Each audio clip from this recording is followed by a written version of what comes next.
Bismillahirrahmanirrahim. Alhamdulillahi rabbil alamin.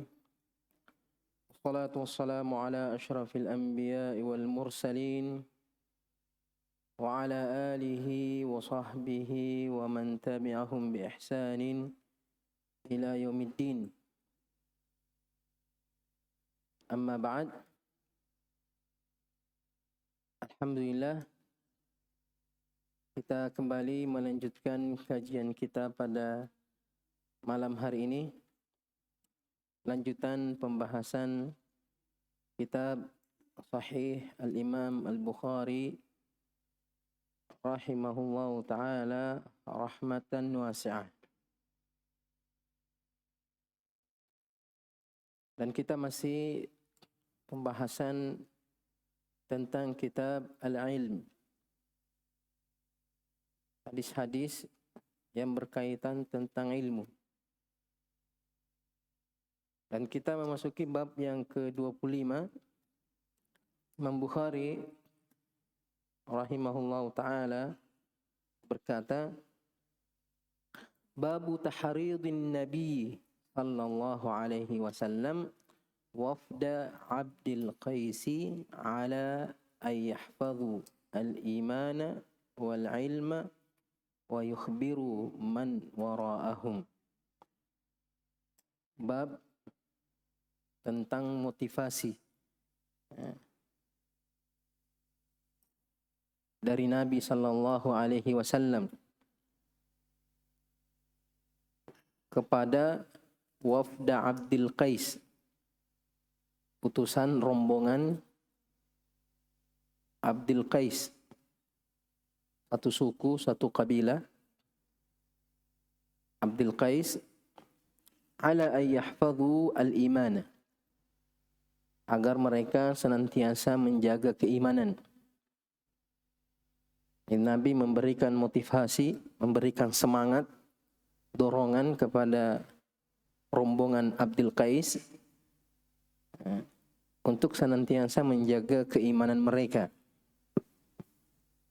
Wal ilma, menjaga ilmu, semangat dalam menuntut ilmu dan menjaga ilmu itu. Setelah ilmu itu didapat, mesti dijaga, jangan disia-siakan, jangan ditinggalkan. Wa yukhbiru man wara'ahum, dan menyampaikan apa yang mereka telah dapatkan dari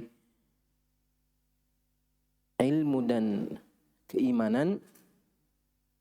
Mereka menyampaikannya kepada orang-orang yang ada di belakang mereka, orang-orang yang menanti mereka,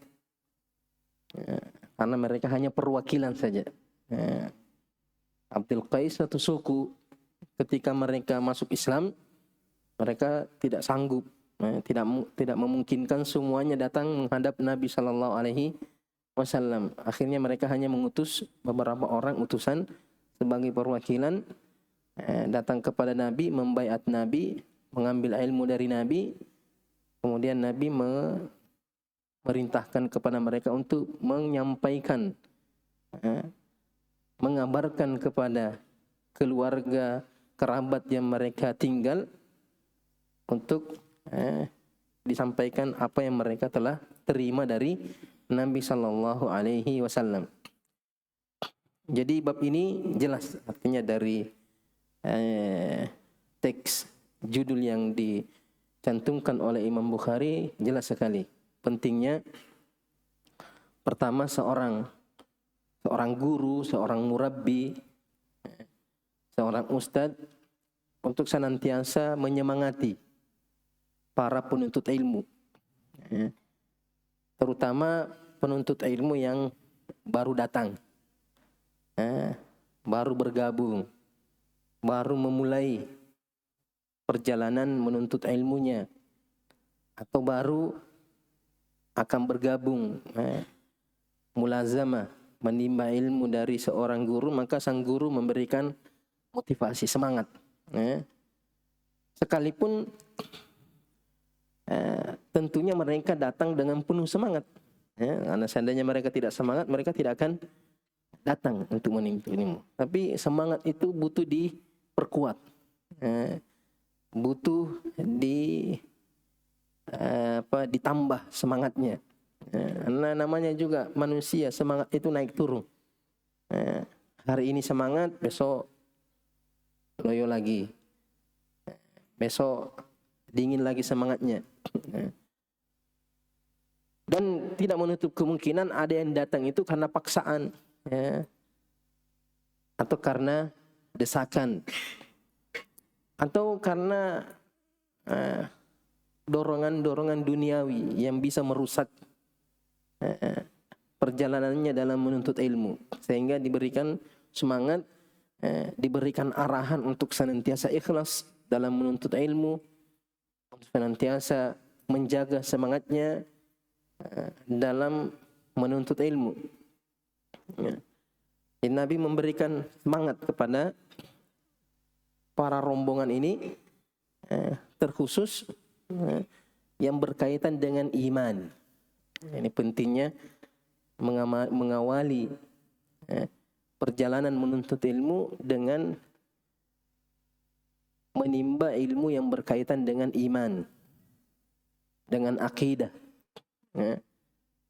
Senantiasa semangat dalam mempelajari masalah-masalah yang berkaitan dengan iman. Karena kalau keimanannya sudah baik, keimanannya kuat, maka itu akan menjadi modal atau menjadi pendorong untuk semangat dalam menuntut ilmu. Akan memberikan atau akan memberikan kemudahan, membukakan pintu-pintu ilmu itu. Makanya para nabi dan rasul itu awal dakwanya sampai akhir dakwanya itu hanya menjelaskan tentang keimanan. Nabi SAW 13 tahun di Mekah itu menitik beratkan tentang keimanan.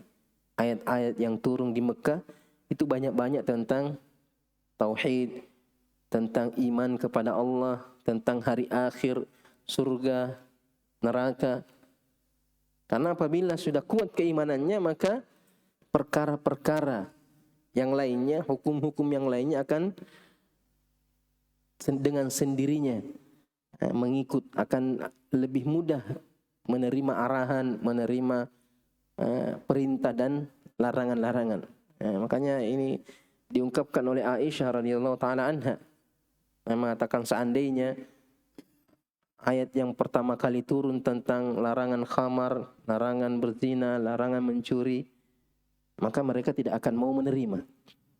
Kenapa? Karena pendorongnya, yaitu hatinya masih dipenuhi dengan kekufuran, masih dipenuhi dengan kesyirikan, masih diliputi dengan hawa nafsu maksiat, sehingga sulit untuk menerima perintah dan larangan.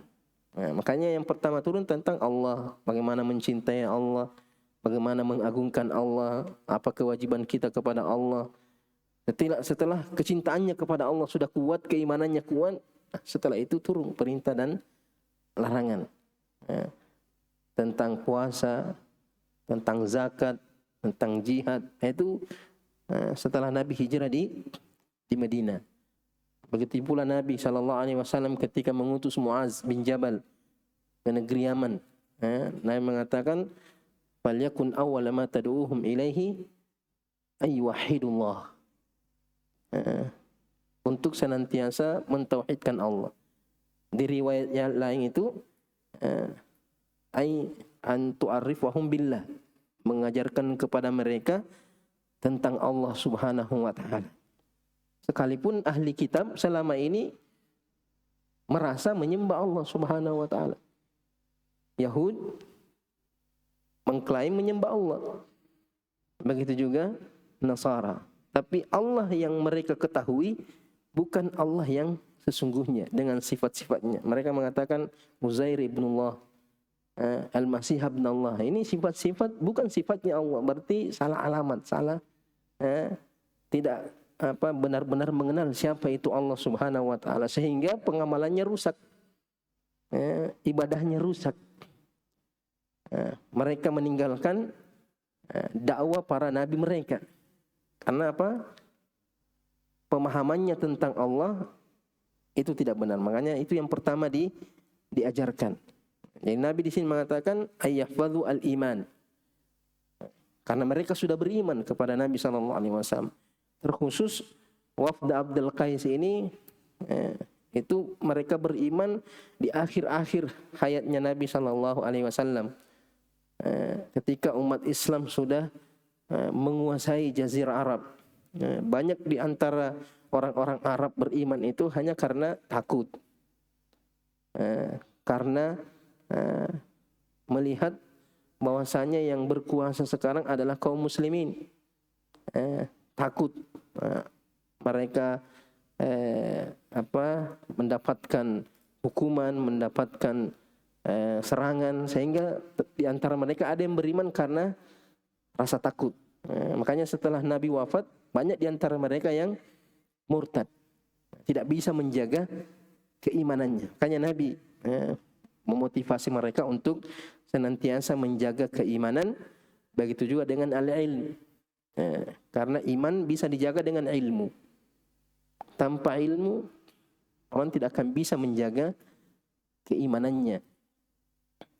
Tanpa ilmu seorang tidak bisa mengenal mana yang hak dan mana yang batil. Kemudian setelah memahami apa itu iman, mendapatkan ilmu yang bermanfaat, Nabi memotivasi untuk mendakwakan itu ilmu, menyampaikan itu ilmu, mengajarkan itu ilmu. Jadi jadikan motivasi untuk menuntut ilmu, bagaimana ilmu yang telah kita pelajari itu kita bisa membaginya kepada orang lain, mengajarkannya kepada orang lain, dan tentunya setelah kita sendiri mengamalkannya. Jangan sampai kita menuntut ilmu hanya untuk diri kita sendiri, tapi kita berniat setelah Allah memberikan kita ilmu dan kita mengamalkan ilmu, kita mendakwakan ilmu tersebut. Itulah yang menjadikan penuntut ilmu itu lebih afdal daripada ahli ibadah. Kenapa? Karena ilmu yang dia miliki dia bagikan kepada orang lain. Manfaat dari ilmu itu bukan hanya untuk dirinya sendiri, tapi untuk orang lain juga. Sedangkan ahli ibadah, mereka berilmu, mereka beribadah dengan ilmunya. Tapi ilmu itu hanya untuk dirinya saja. Hanya untuk dia manfaatkan, dia pergunakan untuk pribadinya saja. Tidak menyampaikan ilmu tersebut kepada orang lain. Jadi di sini yang menyebabkan perbedaan derajat antara ahli ilmu dengan ahli ibadah. Kata Nabi,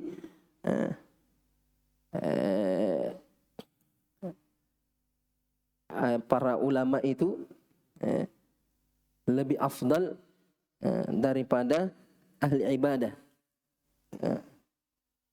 Perbedaannya antara bulan purnama, fadlul alimi alal abidi ka fadli al-qamar lailatal badr wa baina sairi al-kawakib. Ibaratnya seperti bulan purnama, itulah penuntut ilmu, seorang alim yang mengajarkan ilmunya dengan bintang-bintang yang kecil yang bercahaya, punya cahaya tapi cahayanya tidak begitu terang, tidak menyinari seperti bulan purnama menyinari di sekitarnya. Di riwayat lain itu fadlul alimi alal abid ka fadli ala adnakum. Perbedaan kedudukan, keutamaan seorang alim yang mengajarkan ilmunya, perbandingannya dengan ahli ibadah seperti kedudukan Nabi sallallahu alaihi wasallam yang sangat tinggi, yang paling tinggi, dengan kedudukan orang yang paling rendah di antara kalian, di antara umat Islam. Mana Nabi, di mana orang yang paling rendah, jauh sekali. Yang membedakan apanya? Yang membedakan adalah ilmu yang dia dapatkan, dia ajarkan kepada orang lain. Dia ikhlas karena Allah Subhanahu wa taala. Kemudian dalam bab ini Imam Bukhari rahimahullah taala menyebutkan dua hadis. Satu diriwayatkan secara muallaq dan satunya secara muttasil. Muallaq artinya tidak menyebutkan sanad dengan utuh. Hanya menyebutkan matan atau sebagian dari matan, atau bahkan terkadang hanya isyarat terhadap matan hadis. Hanya memberikan isyarat saja bahwa ada hadis seperti ini.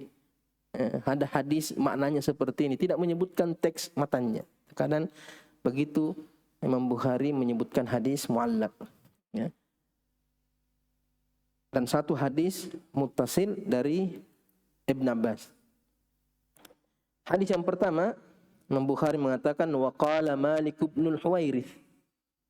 Waqala Malik bin al-Huwairits. Malik bin al-Huwairits sahabat Nabi sallallahu alaihi wasallam.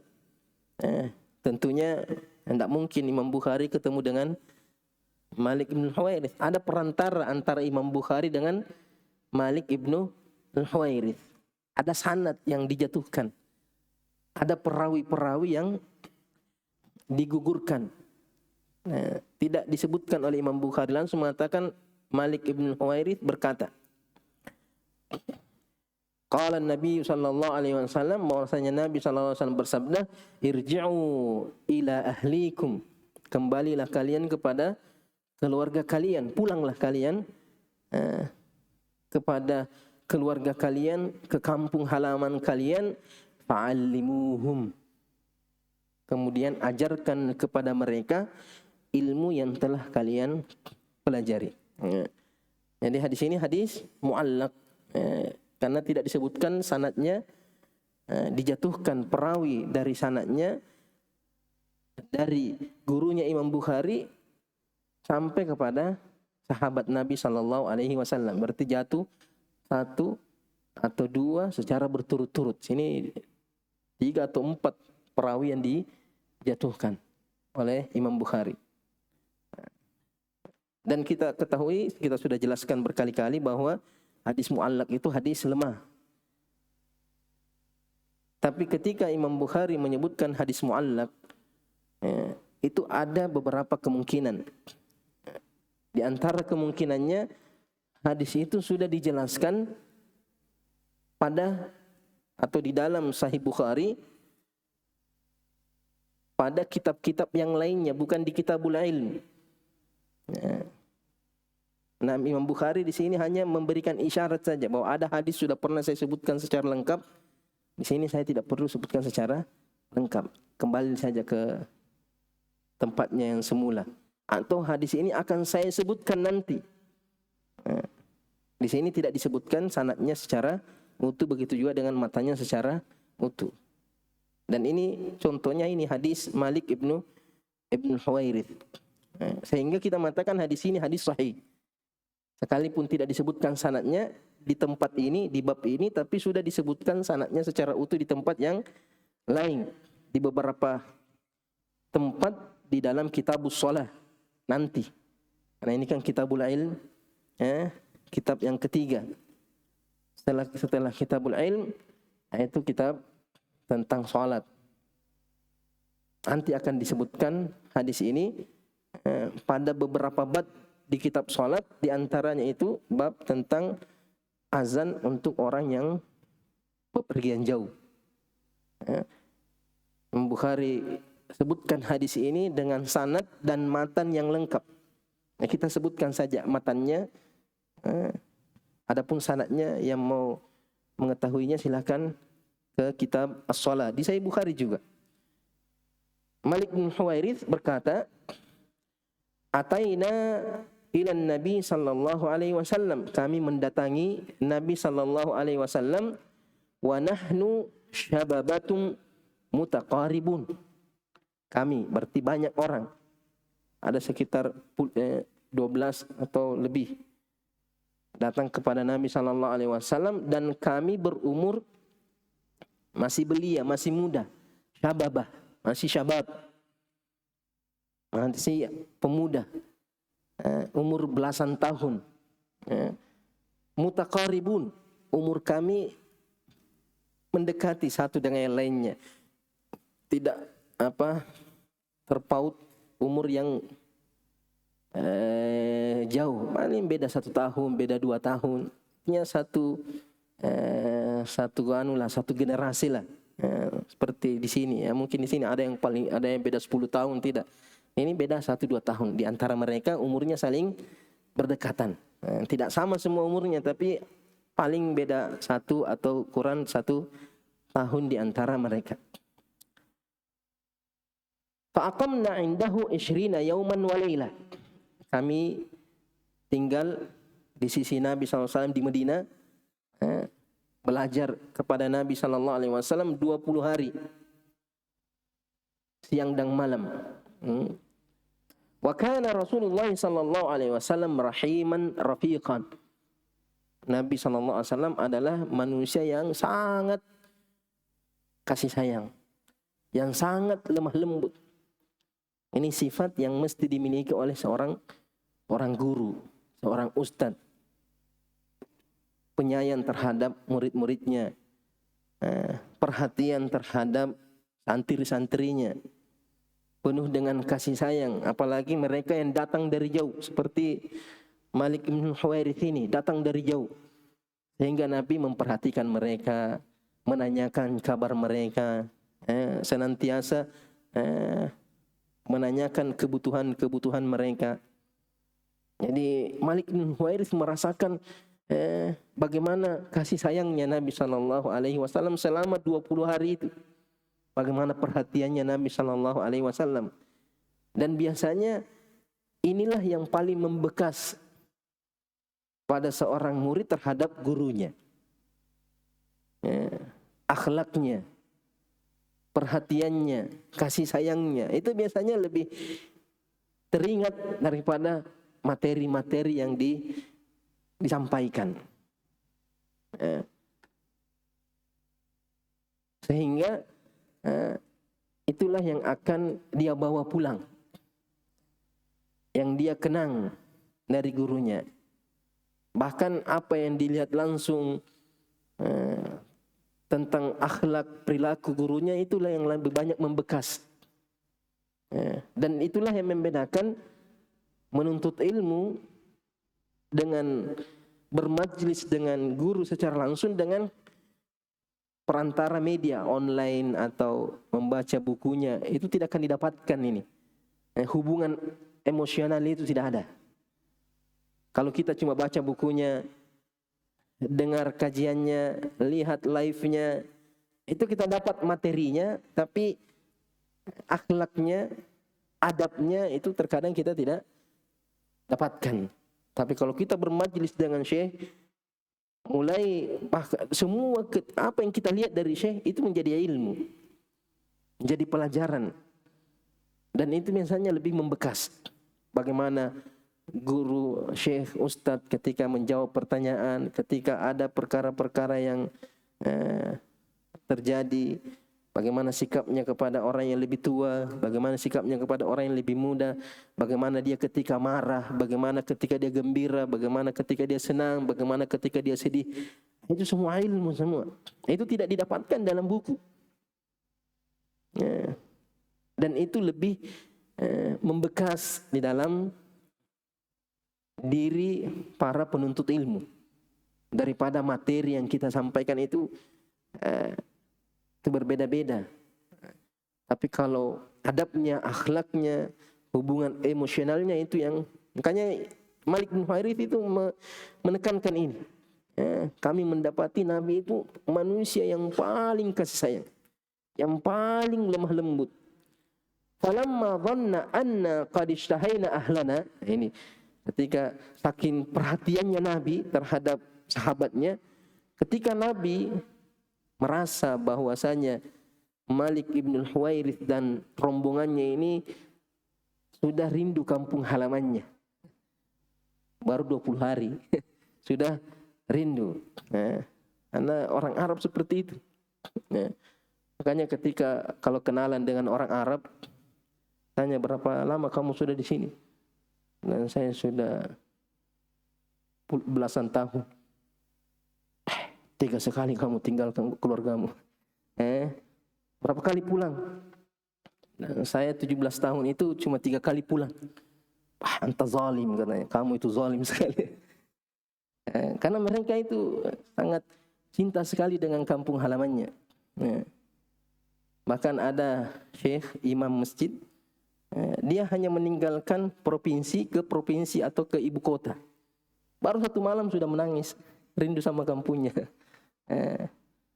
Jadi ini Malik bin Huwairits dengan para sahabatnya cuma 20 hari bersama Nabi, tapi Nabi sudah lihat, ini sudah rindu kampung halamannya. Apalagi kalau orang yang tidak terbiasa merantau, tidak terbiasa jauh dari keluarganya.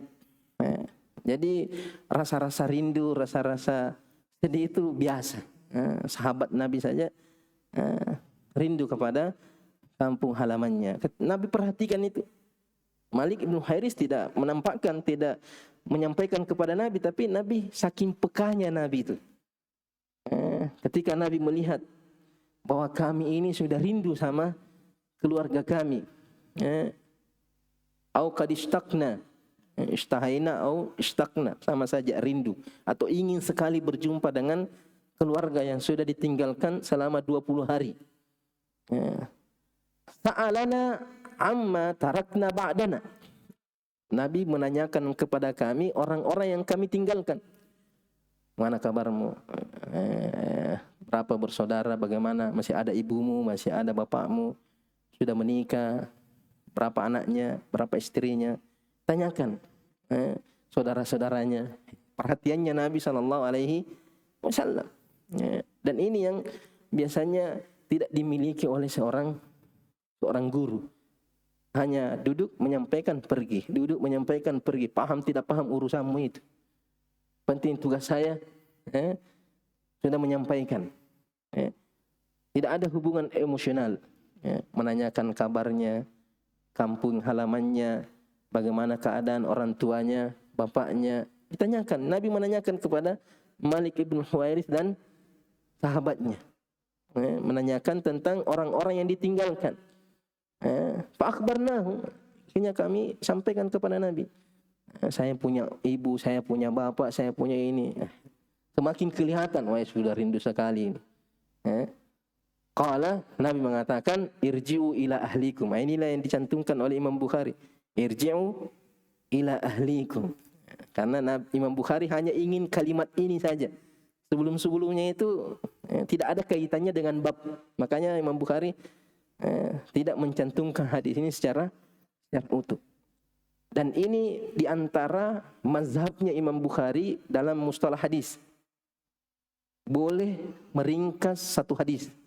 Karena ada 2 kubu ulama, ada ulama yang tidak boleh diringkas. Apa yang kita dengar itu yang kita sampaikan.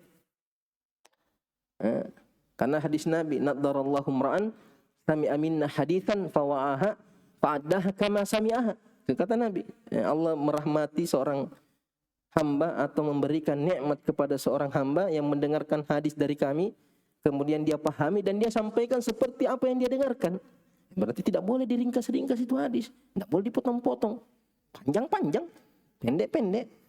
Sebagian ulama ketika mencantumkan hadis dalam buku atau menyampaikan hadis dalam ceramah, sebutkan secara utuh, jangan dipotong-potong.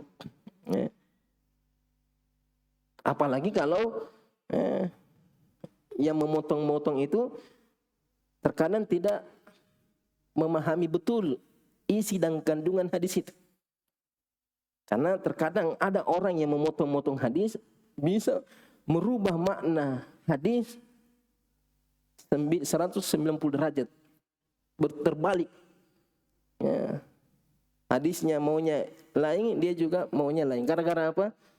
keliru dalam memotong-motong hadis. Makanya sebagian ulama tidak boleh, haram. Sebutkan secara utuh.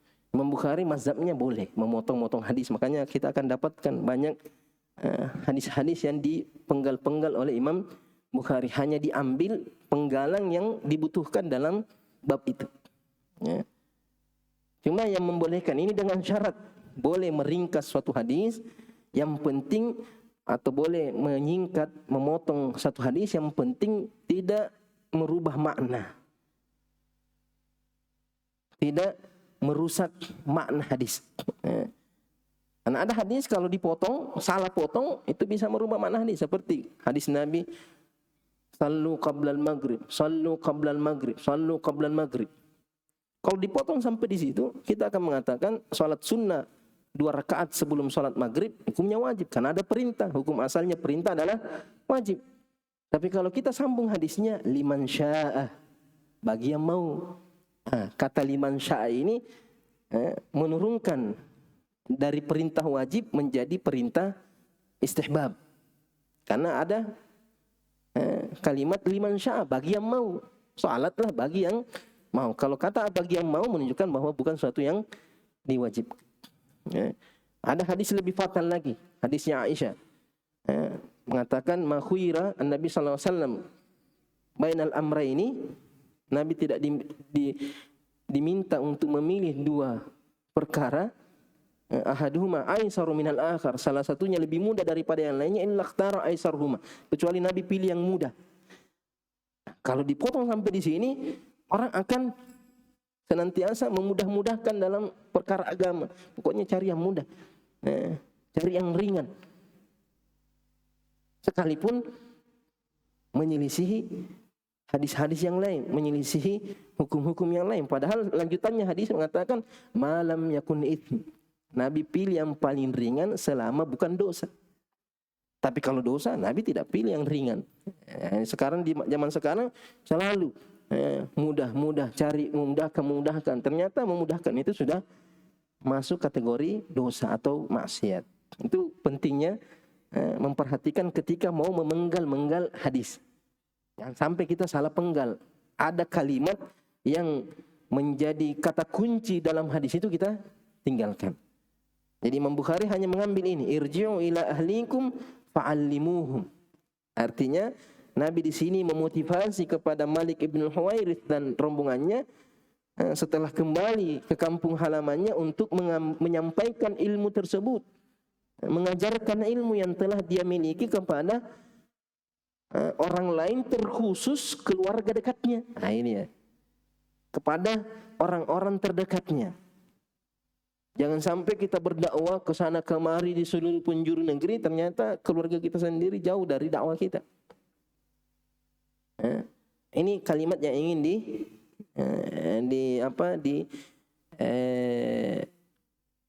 diinginkan oleh Imam Bukhari dalam hadis Malik ibn Huwairits. Irji'u ila ahlikum fa'aqimu fihim wa'allimuhum wa muruhum. Aqimu fihim, tinggallah bersama mereka. Karena banyak para penuntut ilmu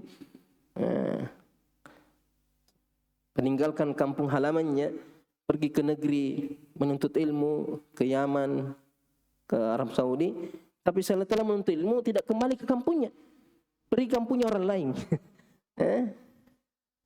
Apalagi kalau di kampungnya di situ berat dakwah, lari cari aman, pergi cari yang enak-enak. Padahal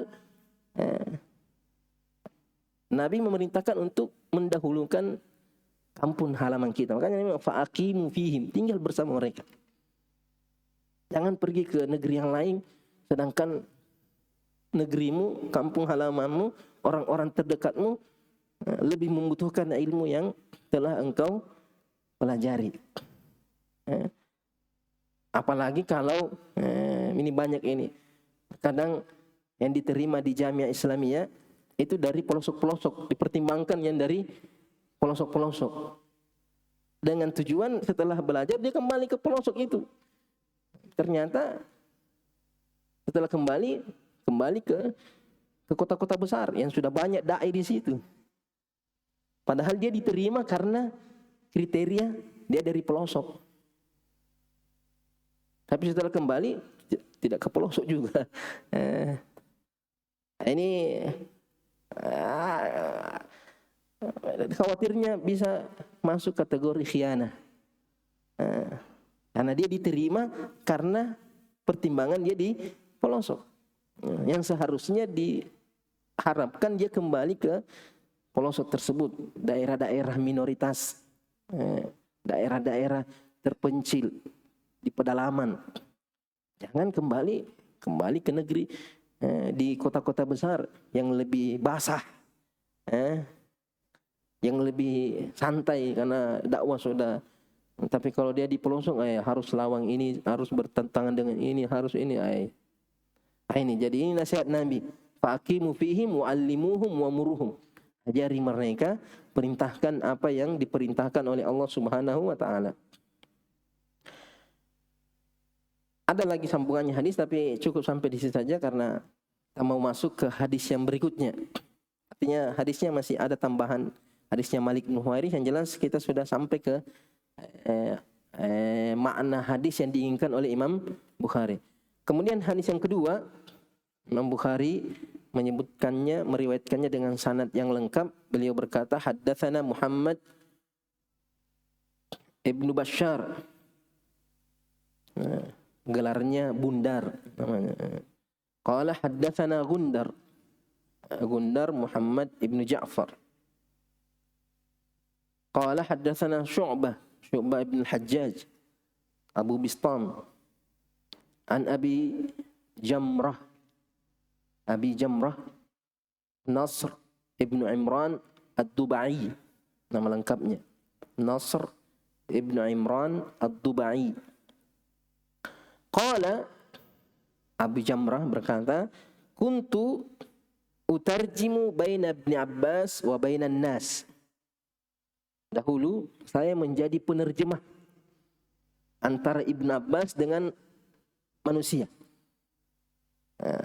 Artinya mungkin ini umat Islam yang datang ke kota Madinah berguru belajar kepada Ibn Abbas, banyak di antara mereka yang tidak berbahasa Arab, dari negeri-negeri ajam, sehingga butuh penerjemah. Butuh orang-orang yang bisa memahamkan apa yang disampaikan oleh Ibn Abbas. Ini menjadi pelajaran bahwa boleh menuntut ilmu itu dari penerjemah. Syekh datang tidak tahu bahasa Arab, ya pakai penerjemah. Sekalipun tidak sama kualitasnya, mendengarkan langsung dan paham langsung dengan ucapan Syekh dengan penerjemah. Karena kalau pakai penerjemah kita hanya memahami ucapannya penerjemah. Dan penerjemah ini biasanya tidak secara utuh menyampaikan apa yang disampaikan oleh Syekh. Dan begitu semua terjemahan. Makanya jangan merasa puas dengan terjemahan. Apalagi di masa sekarang, semua buku diterjemahkan. Sampai-sampai Fathul Bari diterjemahkan juga. Ada. Siapa yang mau baca? Ini saja cuma satu juz ini. Satu juz Fathul Bari ini. Satu ini ada 14 juz ini.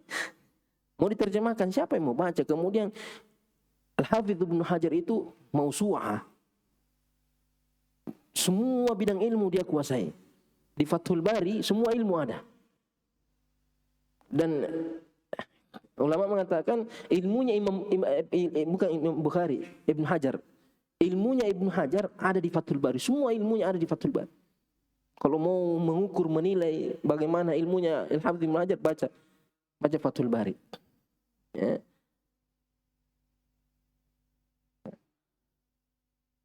Makanya banyak ulama mengatakan la hijrata ba'dal fath. Tidak ada hijrah setelah Fathul Bari. Artinya kalau sudah baca Fathul Bari tidak perlu hijrah ke buku-buku yang lain. Sudah ada semua di sini. Saking luasnya ilmu yang ada di dalam, yang menerjemahkan bagaimana caranya. Banyak istilah-istilah ilmiah yang sulit diterjemahkan. Dan penerjemah biasanya menerjemah sesuai apa yang dia pahami. Yang bisa jadi tidak seperti itu yang diinginkan oleh syekhnya atau penulisnya. Atau mungkin maknanya bisa bermakna lebih luas, sedangkan penerjemahnya menerjemahkan dengan makna yang sempit.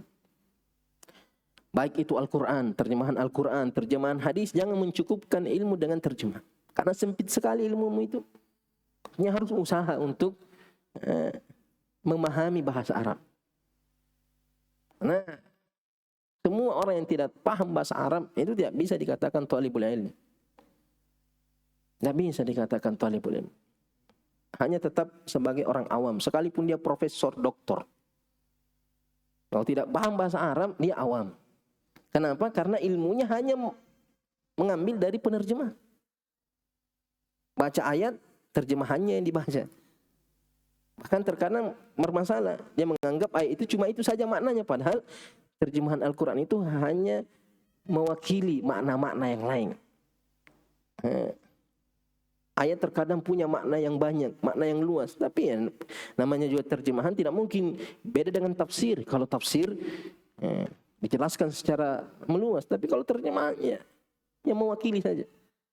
Sehingga tidak boleh dijadikan acuan ilmu terjemahan itu. Tapi bagi orang-orang awam yang tidak atau yang belum sempat mempelajari bahasa Arab, atau memang sudah tidak ada lagi kemungkinan atau sulit atau berat kemungkinannya untuk mempelajari bahasa Arab, maka boleh-boleh saja dia memakai terjemahan. Yang penting penerjemahannya amanah. Penerjemahnya amanah. Yang sampai lain dia dengar, lain ton dia terjemahkan. Nah, itu ada. Pernah ada ya yang sering ke masjid-masjid berdakwah dari negeri India. Ada yang menerjemah. Yang mendengarkan itu tahu, tidak pernah dia tidak pernah ke India, tidak pernah belajar India. Kenapa dia bisa dipenerjemah?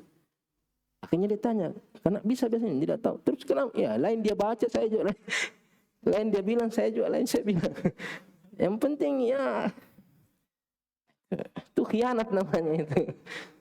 Nah, orang awam tidak tahu, oh itu terjemah, padahal lain dah bahas ini. Kalau ada ayat, baru lagi tuh, oh ini masuk ayat ini bahas, baru diterjemah. Begitu pun diterjemahkan, dia sendiri ceramah sendiri, yang ini juga ceramah sendiri. Nah, itu tidak amanah namanya. Apalagi kalau yang dia terjemahkan itu istilah-istilah ilmiah, wah itu berat sekali. Istilah-istilah ilmiah, apalagi kalau dia bukan ahli di bidangnya. Jadi kalau dia menerjemahkan kitab hadis, dia harus ahli dalam bidang hadis. Dia menerjemahkan fikih, dia harus ahli dalam ilmu fikih. Nah, terkadang banyak buku-buku terjemahan itu diterjemahkan oleh orang-orang yang belajar bahasa Arab saja. Tahu bahasa Arab, diterjemahkan. Ternyata dia terjemahkan secara tekstual bahasa Arab. Padahal bisa jadi dalam istilah hadis itu ada yang ketika mengatakan ilal at-Tirmizi, penyakit-penyakit Tirmizi. Penyakit-penyakit Tirmizi. Nah, ternyata Imam Tirmizi bukan cuma ahli hadis, ternyata dia dokter juga. Karena ada bukunya tentang penyakit-penyakit. Nah, ini musibah. Musibah. Dan banyak perkara-perkara yang membuat orang tertawa dalam terjemahan itu. Makanya di sini Abi Jamrah menjadi penerjemah, artinya menjelaskan kepada orang-orang awam apa yang disampaikan oleh Ibn Abbas. Faqala, Ibn Abbas berkata, inna wafda Abdil Qais, sungguhnya rombongan Abdil Qais atau Nabi sallallahu alaihi wasallam datang berkunjung kepada Nabi sallallahu alaihi wasallam. Faqala, mereka Nabi sallallahu alaihi wasallam bertanya, manil wafd au manil qaum? Ini rombongan dari mana? Dari siapa? Ini pentingnya mengenal muridnya, mengenal orang yang datang berkunjung kepada kita. Dari mana? Supaya kita bisa memperlakukan orang sesuai dengan posisinya, kedudukannya. Oh, dia pejabat, harus bedakan. Oh, dia orang berilmu. Oh, dia orang awam. Dia orang biasa. Oh, dia dari kampung ini. Nah, jangan sampai kampung ini terkadang beda tabiatnya dengan kampung sebelah. Ada sikapnya lemah lembut ini, atau ini bahasanya lain, ini juga bahasanya lain. Artinya Nabi bertanya tentang identitas rombongan yang datang berkunjung kepada Nabi sallallahu alaihi wasallam. Qalu Rabi'ah, kami dari suku Rabi'ah. Faqala marhaban bil qaumi aw bil wafd. Nabi mengatakan marhaban, selamat datang kepada kaum atau rombongan. Ini menunjukkan pentingnya tarhib ketika orang berkunjung, orang datang, apalagi penuntut ilmu. Nabi ketika datang sahabat ingin menimba ilmu, mengajarkan, mempelajari ilmu, bertanya kepada Nabi, Nabi mengatakan marhaban bi talibil ilm. Selamat datang para penuntut ilmu. Kemudian Nabi kasih motivasi untuk semangat dalam menuntut ilmu. Ghaira khazaya wala nadamah, yang tidak pernah menyesal, tidak merugi dan tidak menyesal, karena penuntut ilmu tidak ada kerugiannya dan tidak ada penyesalannya. Sekalipun dia mengorbankan semua yang dia miliki, maka itu tidak ada kerugian di situ, tidak akan ada penyesalan, karena Allah akan menggantinya dengan yang lebih baik. Semakin banyak yang kita korbankan, semakin banyak yang kita berikan untuk ilmu, maka semakin banyak pula yang Allah berikan kepada kita. Semakin Allah meninggikan derajat kita. Jadi ilmu itu butuh pengorbanan. Harus ada yang dikorbankan, korban harta, korban perasaan, harus meninggalkan kampung halaman, meninggalkan orang-orang yang dicintai, harus bersabar dengan kondisi yang ada, sulitnya perjalanan dalam menuntut ilmu. Makanya Nabi memberikan motivasi, karena mereka orang dari jauh. Karena biasanya orang kalau mau pergi jauh, hitung-hitungan dulu, apa untungnya saya ke sana, apa yang saya dapat di sana. Karena mereka rata-rata pedagang begitu, ke sana harus ada untung, kembali juga harus ada untung. Jadi kalau mau pergi satu daerah, bawa barang-barang dijual di sana, sampai di sana beli lagi barang-barang dijual di sini. Jadi tidak rugi pergi, tidak rugi kembalinya. Harus ada. Jadi Nabi kasih tidak, penuntut ilmu itu tidak pernah ada ruginya. Azan dulu baru lanjut sedikit. Tafadhal.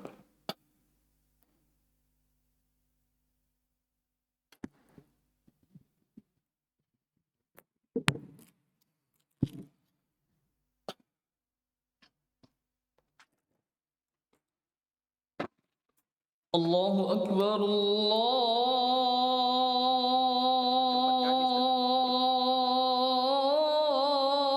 Allahu Akbar, Allahu Akbar,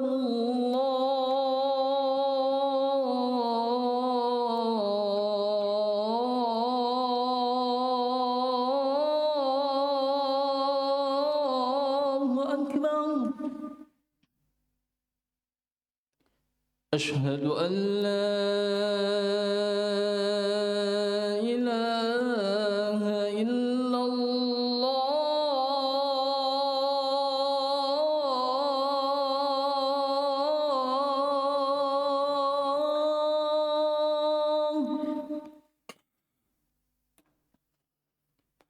أشهد أن لا إله إلا الله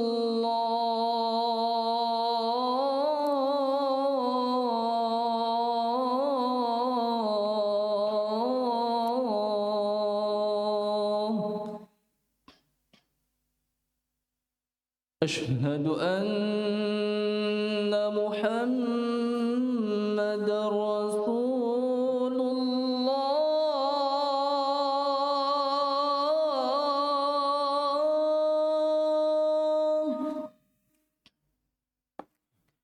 أشهد أن محمد رسول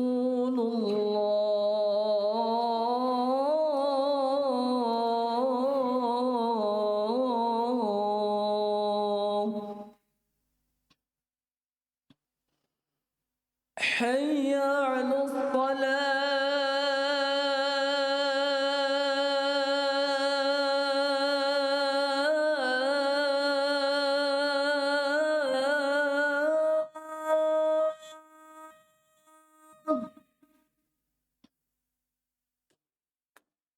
حي على الصلاة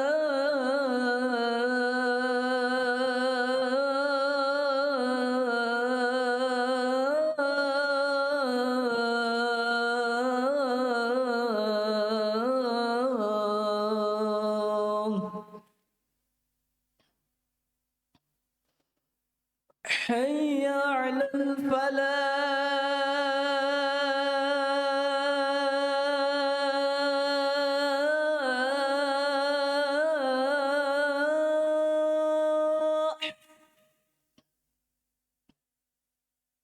حي على الفلاح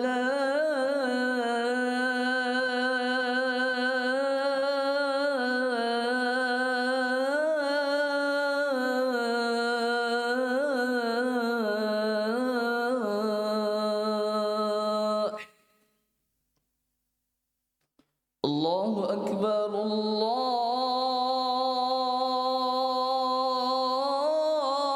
الله أكبر لا إله إلا الله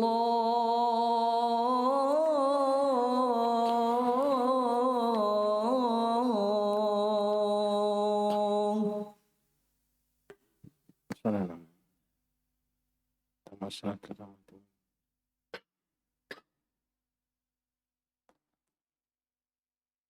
Qalu, wafdi Abdul Qais berkata kepada Nabi, menyampaikan hajatnya, menyampaikan keadaannya, kondisinya. Inna na'tika min syuqqatin ba'idah. Kami mendatangimu dari tempat yang sangat jauh. Membutuhkan perjalanan yang sangat jauh, bukan dari suku-suku yang dekat-dekat dengan kota Madinah, tidak, tapi jauh sekali. Wa bainana wa bainaka hadzal hayyu min kuffari Mudar. Dan antara kami dengan engkau ya Rasulullah, antara negeri kami dengan negerimu kota Madinah ini ya Rasulullah, hadzal hayy min kuffari Mudar. Ada satu suku yang masih dalam keadaan kufur, kaum orang-orang negeri orang-orang kafir dari Mudar. Artinya ketika kami ingin menuju Madinah, kami dihalangi oleh satu kaum. Ada yang ada negeri yang harus kami lewati, yang mana negeri ini masih atau dikuasai oleh orang-orang musyrikin, orang-orang kafir dari suku Mudar. Ini suku Mudar yang disandarkan Nabi kepadanya Rajabu Mudar. Rajabu Mudar. Karena suku Mudar ini suku yang sangat memuliakan bulan Rajab. Mereka penjahat. Suka merampas hartanya orang-orang yang lewat di negerinya. Jadi kalau lewat di lorongnya sudah hati-hati. Lewat di kampungnya sudah dirampok. Tapi kalau datang bulan Rajab atau bulan-bulan haram, mereka berhenti. Siapapun orangnya tidak akan diganggu, tidak akan disakiti, tidak akan diambil hartanya. Sekalipun dia lihat pembunuh bapaknya ada di hadapannya, tidak berani diganggu. Makanya Nabi menyandarkan Rajab kepada mereka. Karena mereka yang betul-betul menjaga kemuliaan, kesucian bulan Rajab. Tidak mau berperang di bulan Rajab. Jadi antara Rabi'ah dengan kota Madinah itu diantarai oleh atau ada di tengah-tengah perjalanan suku Mudar. Wala nastati'u an na'tika illa fi syahril haram. Kami tidak bisa datang kepadamu, tidak bisa mengunjungimu kecuali di bulan-bulan haram. Dzulqa'dah, Dzulhijjah, Muharram dan Rajab. Dan tidak bisa kami setiap saat mengunjungi ya Rasulullah. Kenapa? Karena ini ada suku Mudar ini kalau di luar bulan haram tidak ada yang aman, tidak bisa, tidak selamat kita. Masalahnya kalau kita mau ke Madinah harus lewati itu kampung. Sehingga kami tidak punya waktu banyak untuk menimba ilmu kepadamu. Ini menunjukkan bahwa seorang murid itu menjelaskan keadaannya. Bisa jadi Ustaz tidak tahu kondisinya, dia orang jauh, dia orang membutuhkan, dia ini. Setelah dia jelaskan kondisinya bisa diberikan perhatiannya khusus.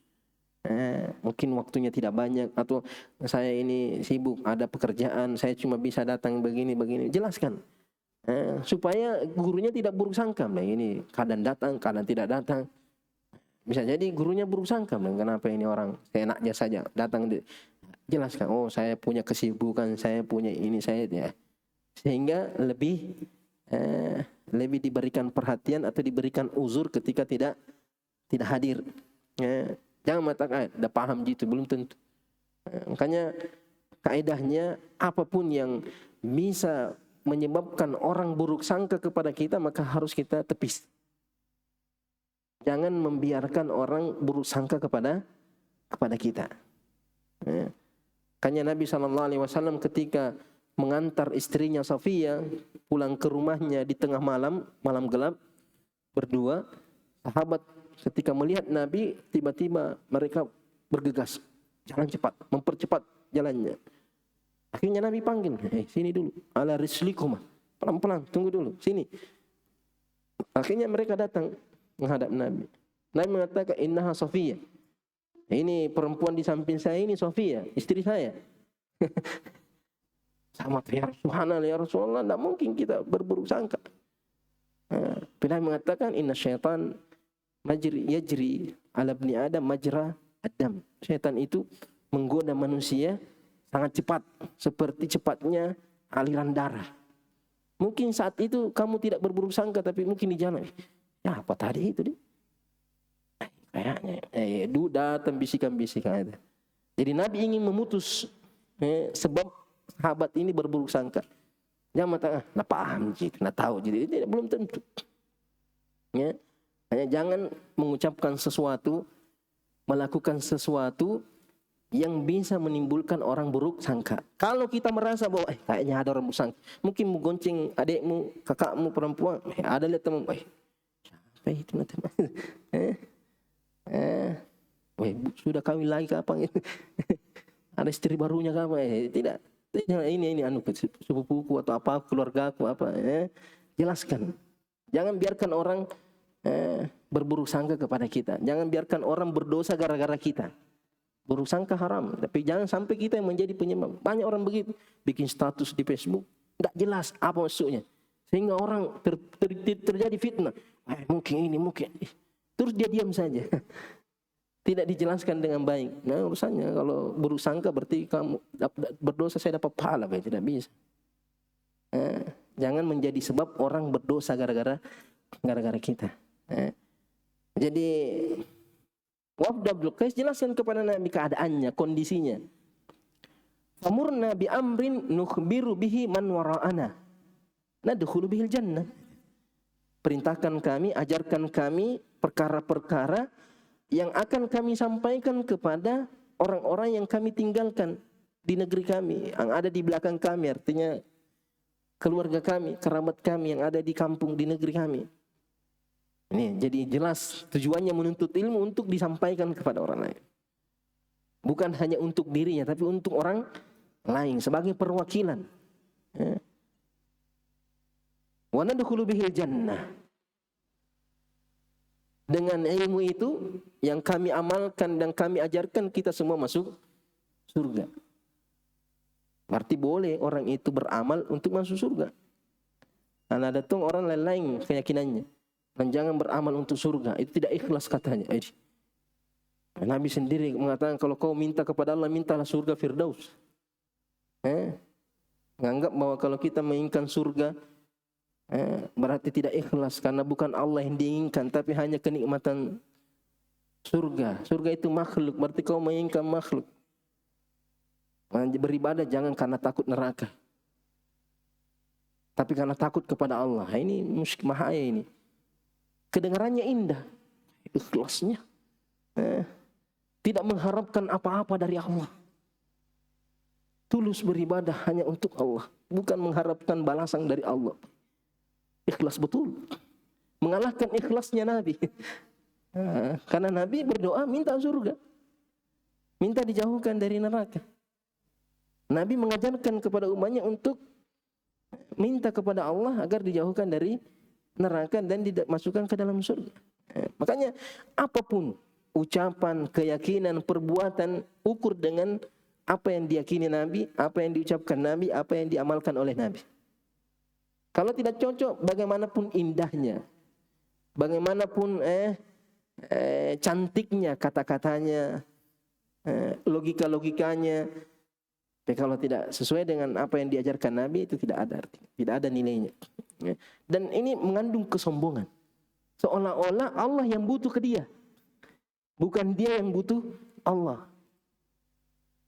Sehingga mengatakan ibadah saya tanpa pamrih, tanpa seolah-olah Allah yang butuh ibadahnya, bukan dia yang butuh kepada Allah Subhanahu wa taala. Tidak butuh kepada kita, kita yang butuh kepada. Kalau bukan kepada Allah, kita mengharap pada siapa? Makanya di sini mengatakan ajarkan kami mengamalkannya, mengajarkannya dan masuk surga. Fa amarahum bi arba'in wa nahahum an arba'in. Nabi memerintahkan 4 perkara, melarang 4 perkara. Ini keseimbangan antara perintah dan larangan. Jangan perintah, jangan suka melarang-larang, jangan mengatakan tidak, jangan. Ada edukasi begitu. Kalau mendidik jangan ada kata-kata jangan. Jangan ada kata-kata tidak. Padahal dalam Al-Quran banyak. La taqrabus zina, la tashrabul khamra. Ada larangan. Nah, jadi dalam belajar, mendidik, kan ada perintah, ada larangan. Jangan mengatakan tidak. Perintah semua. Itu menyelisihi metode pendidikan dalam Al-Quran dan hadis Nabi SAW. Yang jelas caranya melarang. Tapi larangan itu bukan sesuatu yang terlarang. Karena memang ada orang harus dilarang, harus dikerasi. Ada orang cukup dengan lemah lembut. Jadi Nabi memerintahkan 4, melarang 4, seimbang. Jangan perintah terus, ada larangannya. Jangan semuanya dilarang.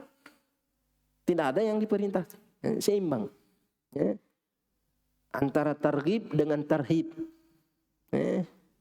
Targhib motivasi, perintah, memberi semangat, dorongan, beramal. Tarhib ancaman. Basyiran wa nadhira. Basyir kasih berita gembira, nadhir ancaman-ancaman. Jadi seimbang. Ajaran Islam itu seimbang. Nabi perintahkan 4, larang 4. Amarahum bil imani billahi azza wa jalla wahda. Nabi memerintahkan mereka untuk beriman kepada Allah azza wa jalla wahda. Tauhid. Pentingnya tauhid. Yang pertama harus diperintahkan adalah tentang tauhid. Karena banyak orang lama berdakwah, puluhan tahun berdakwah, tidak pernah menyinggung masalah tauhid. Dengan alasan sudah beriman semua orang, beriman. Biasanya ini karena tidak paham apa itu tauhid. Hakikatnya tauhid, sehingga menyepelekan masalah tauhid. Menganggap bahwa pokoknya kalau sudah mengatakan la ilaha illallah Muhammadar Rasulullah berarti sudah kuat tauhidnya, tidak perlu lagi diajari tauhid. Tidak perlu lagi dijelaskan masalah tauhid. Mana? Nabi saja 13 tahun berdakwah di Mekah, mengajarkan tauhid, berjuang membela tauhid. Ketika tiba di Madinah, turun ayat, fa'alam annahu la ilaha illallah. Ketahuilah wahai Muhammad, ini di surah Muhammad. Nabi masih disuruh mempelajari, mengetahui tentang la ilaha illallah. 13 tahun Nabi berdakwah di Mekah, disiksa, dihina, dicela, diusir karena tauhid. Ini kalau Nabi masih disuruh mengetahui la ilaha illallah, apalagi kita ini, apalagi yang ternyata yang banyak di tengah masyarakat kesyirikan.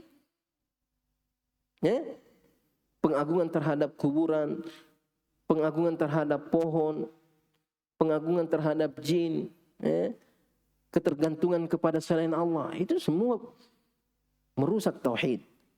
Kemudian tidak mau menjelaskan masalah tauhid, takut dituduh ekstrim, menjelaskan tauhid ekstrim. Jadi ini yang harus pertama dijelaskan. Faqala, Nabi bertanya, hal tadruna mal iman billahi wahdah. Jadi diperintahkan dan dijelaskan. Jangan suruh kemudian tidak jelaskan, orang tidak tahu. Nabi tanya, paham jika bilang tauhid? Pentingnya tanya jawab. Pentingnya mengukur pemahaman murid. Nah, jangan sampai kita sudah jelas-jelaskan, ternyata apa yang kita sampaikan tidak seperti yang mereka dengar. Itu banyak, apalagi orang awam. Nah itu pernah terjadi di satu majelis tablik akbar, itu banyak orang awam.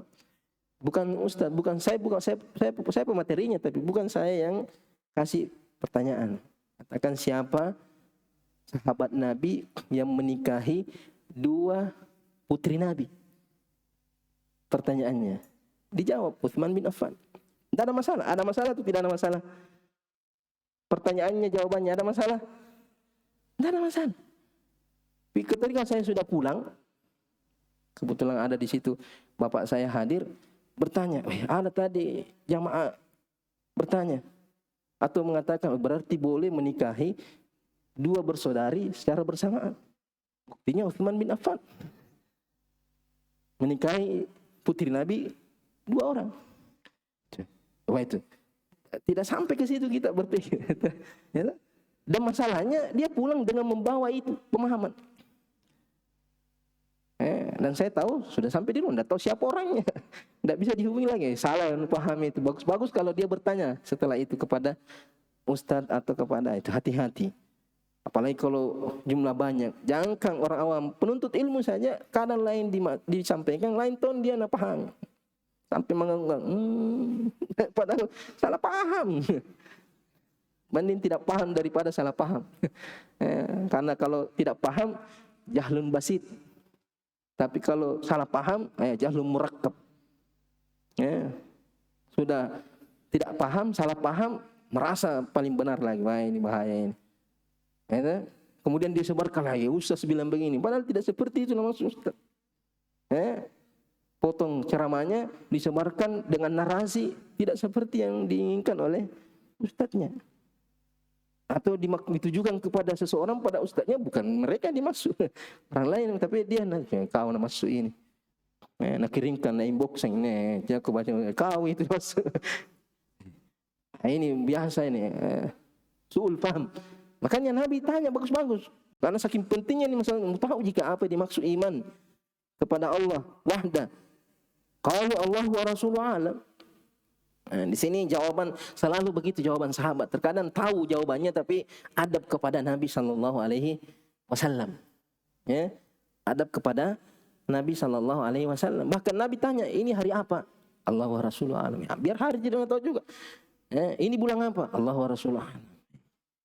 Ini kampung namanya apa? Allah wa Rasuluhu alam.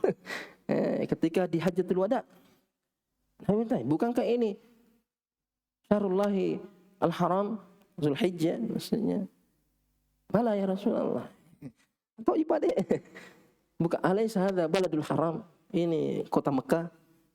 Bala ya Rasulullah.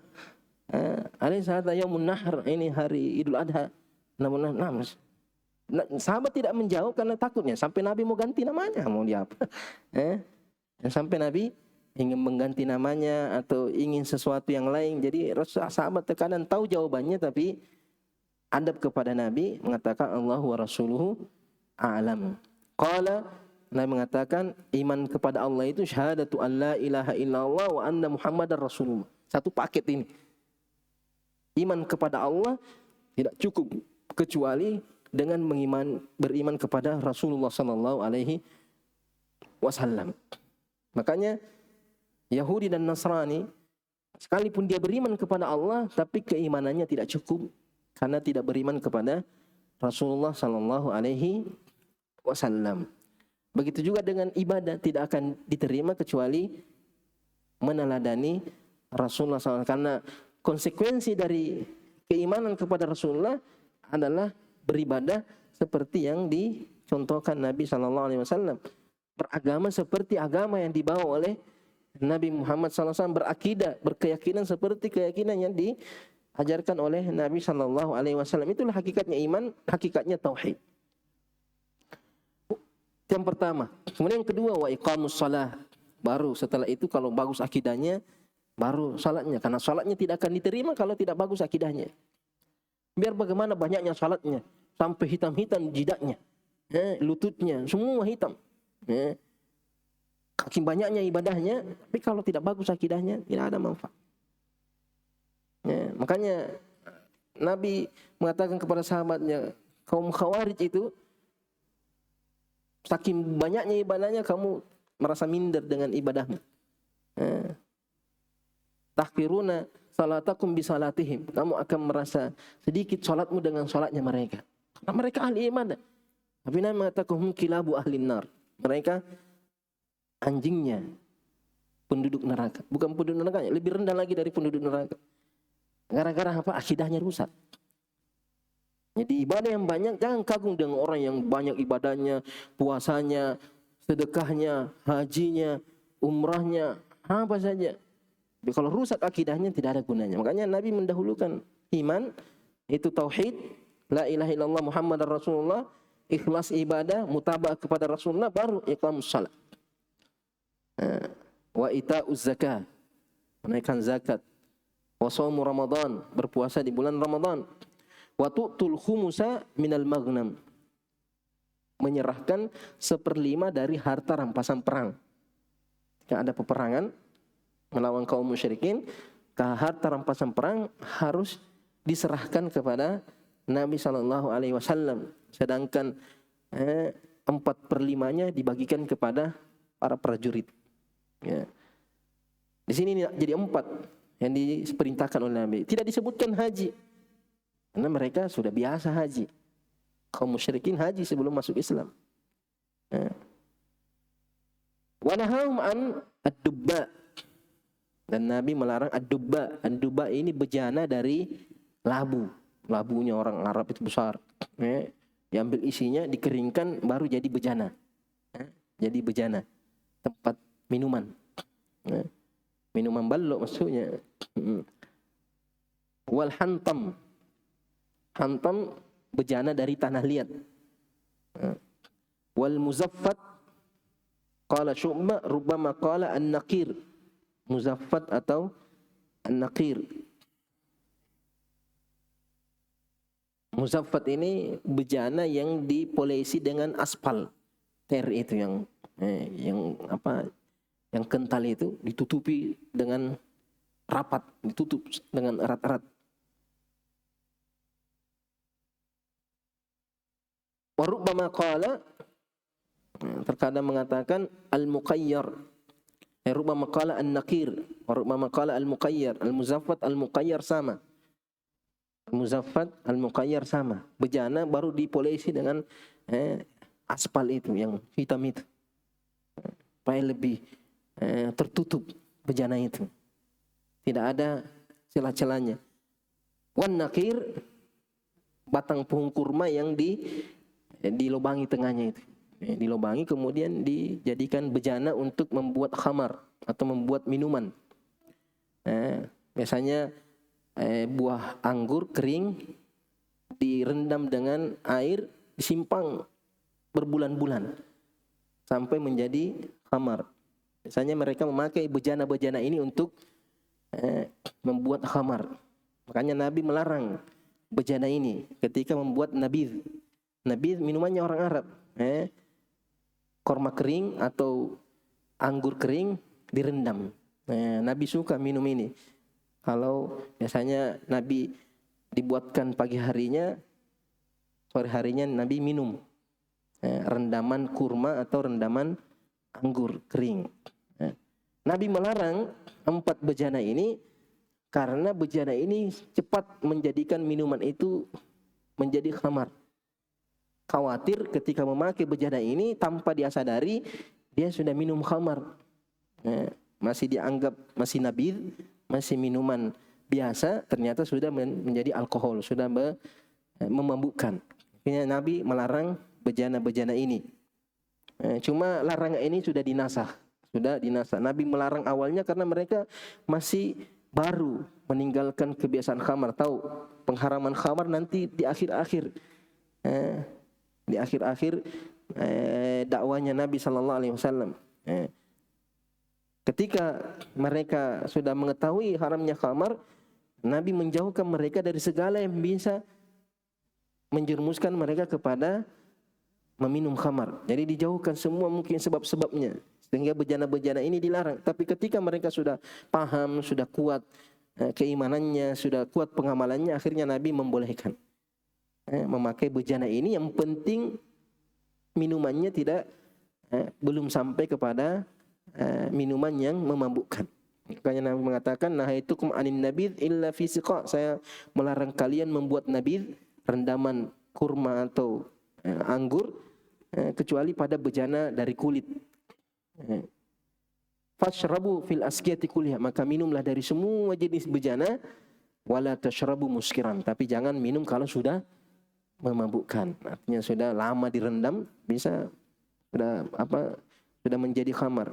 Kemudian terakhir kalau Nabi SAW, ihfadhuhu wa akhbiruhu man wara'akum. Ini syahidnya dari hadis ini. Ihfadhuhu, pentingnya menghafalkan ilmu. Nah, ada orang di masa sekarang mengatakan ilmu itu tidak dihafal. Bagaimana kita paham, kita beropini, kita meramu apa yang tidak ada hafal. Biar Al-Quran tidak hafal, biar hadis tidak juga ada hafal. Kemudian berani berbicara dalam urusan agama. Menurut saya begini menurut saya, sependek pengetahuan saya. Kalau pendek pengetahuan jangan bicara. Ya, itu bahayanya.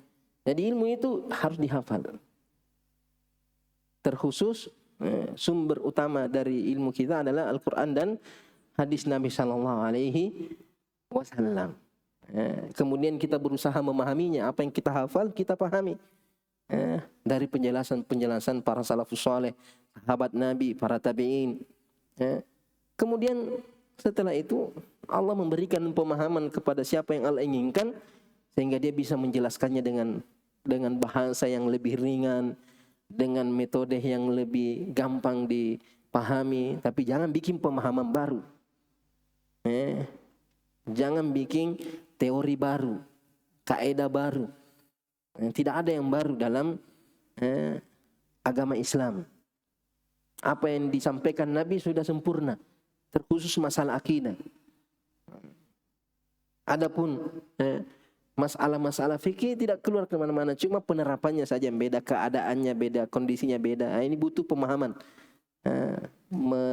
Menerapkan suatu hukum yang bisa jadi belum ada sebelumnya, muncul di masa sekarang, itu dibutuhkan pemahaman. Tapi adapun perkara-perkara yang sudah paten, sudah jelas, tidak ada perselisihan, sudah disepakati ulama, itu tidak boleh kita ganggu-gugat. Makanya ihfazuhu wa akhbiruhu man wara'akum. Kemudian sampaikan kepada orang-orang yang ada di belakang kalian, artinya orang-orang yang kalian tinggalkan, orang-orang yang menanti kalian setelah balik untuk menyampaikan ilmu, membagikan ilmu yang telah kalian pelajari. Ini bab yang ke-25. InsyaAllah nanti kita lanjut bab selanjutnya, babu ar-rihlah fil mas'alatin nazila wa ta'limi ahli. Masih ada kaitannya dengan bab sebelumnya. InsyaAllah kita lanjut pertemuan berikutnya. Subhanakallahumma bihamdik, asyhadu an la ilaha illa anta, astaghfiruka wa atubu ilaik. Assalamualaikum warahmatullahi wabarakatuh.